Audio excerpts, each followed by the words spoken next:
Let's talk about anxiety. Let's talk about being free. Let's talk about all the good things and the bad things that might be. Let's talk about anxiety.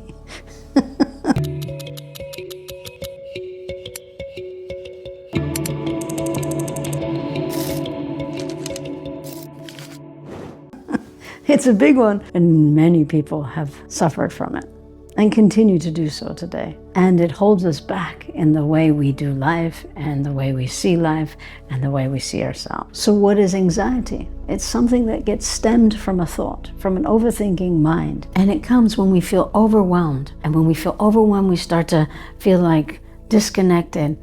Everything starts to feel like too much, too soon, too fast. And we don't make good decisions and we don't make good thoughts. And then we feel like symptomatically we can't breathe properly and we can't focus and function properly. That's when anxiety really starts to kick in and it starts to take over and it becomes almost overwhelming itself, the anxiety. And this is horrible because I know a lot of people suffer from this. The tension in the jaws and the tension in the neck and the shoulders and the overthinking mind and the strain that it creates and the contraction we feel inside and the solar plexus feels tightened and the breath feels short, and we don't feel our fully connected, alive, expanded, grounded, balanced self. No, we feel completely outside of that. And it starts to perpetuate itself in a way with another thought and another thought. What are they thinking? What is that happening? Am I going to get that job? Is the relationship okay? Do I need something else? Am I okay? It's a madness in the head. It's this crazy amount of words just pouring down inside of you. It's an overswell of an overwhelm of, the thoughts that go through your head. It's a lot for anyone to bear. And if you just take one of those sentences, you can feel overwhelmed just by the feelings that it creates. How am I going to pay my bills? How am I going to take care of my kids? How am I going to get to A to B? Whatever it is that overwhelm creates inside of you, your mind sometimes really doesn't help in that direction because it can spin out of control. And anxiety starts to become this all-consuming and all-overwhelming state of being where you're not even being anymore. You're not even present anymore. And you're certainly not in a great place to make life decisions or even daily decisions from. So anxiety is a real thing for people. It's a real symptomatic experience for people, and it really sabotages how we do life. So that was the bad news. The good news is we feel anxiety through the body. We feel it in the shortness of the breath, the contractions, and the tightness and the rigidity and the tension and the spinning of the overthinking mind. We notice these things happening in our body. Our mouths go dry, our jaws get tight. We notice what anxiety creates inside symptomatically. So the good news is we can work through the body to come back into a regulated parasympathetic state, which is what we all need when we feel overwhelmed. And what is overwhelmed? It's just too much, too soon, too fast. I'm overwhelmed. So if you're in the core, the center of the core of anxiety, it's really hard to get from A to B if I ask you to just stop, slow down, do nothing. You're in the high activation of anxiety. When you're in the core of it, the best thing you can do is see it, recognize I'm in the anxiety, and what helps you to get out. What is a resource for you? For me, taking a shower, or going out in nature, or being with animals, or moving the body, or shaking, for example.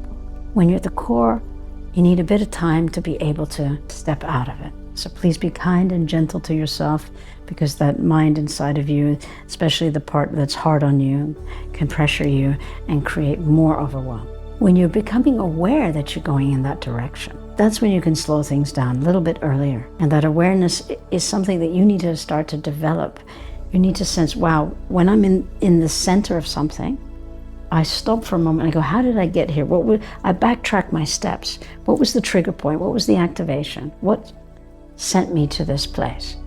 And I can go a few steps back and I start to recognize, it was the thing that person said, or when that thing happened, whatever it may be. That's your inner homework, getting to know yourself and then learning those steps so that before you get to that edge of overwhelm, when it feels too much to stop in that moment, you know already a few steps before getting there.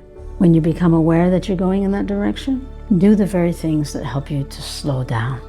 And those are breaths. Breaths are really important. Can't say enough about breaths.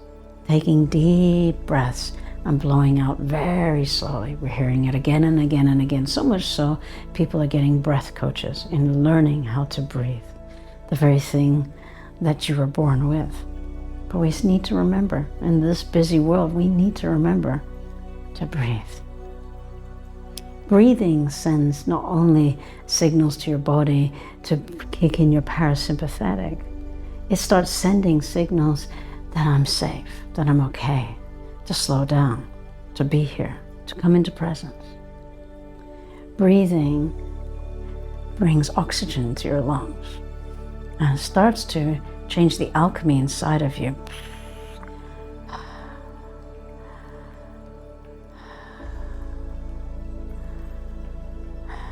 It creates a spaciousness inside of you.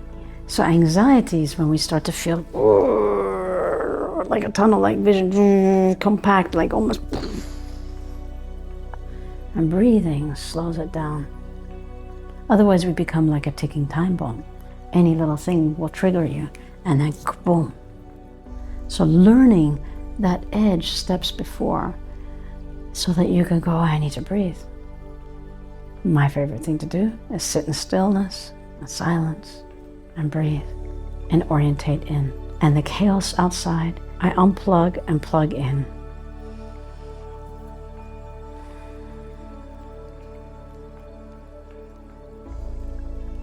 And there I am again. It's a practice. I won't lie to you. It's not like this, like your mind wants it to be instant. It's a practice, but like anything with practice, you get good at it. And the body starts to recall and remember, oh, right, we're going here now. And we drop in. And dropping in becomes even easier to do. So you've got different stages before anxiety kicks in on the very center of the core where it's so intense, where all you can do is start to go to these resources, which are really helpful, by the way. And you keep doing them till you start to feel like you're regulated and present again and here, whether if you have to dance 5 songs this time or 10 songs next time, whatever it may be, or walk a few miles, or get some more oxygen in your lungs, or whatever it is. For me, like I said, I love to take a shower, I love to feel water. And if you know and learn this, you will start to recognize early on your steps and how you got from A to B. What are your triggers? And that will really help you to understand what you need before, and it can be even gentler, the little steps that you do. And then at some point, the anxiety doesn't run and control you anymore. In fact, it's one of those things that you remember that you used to have. And that's a wonderful feeling. If you'd like to pass that on to somebody, share this video or comment, I'd love to hear from you. Thank you so much. And maybe we see you at the next one.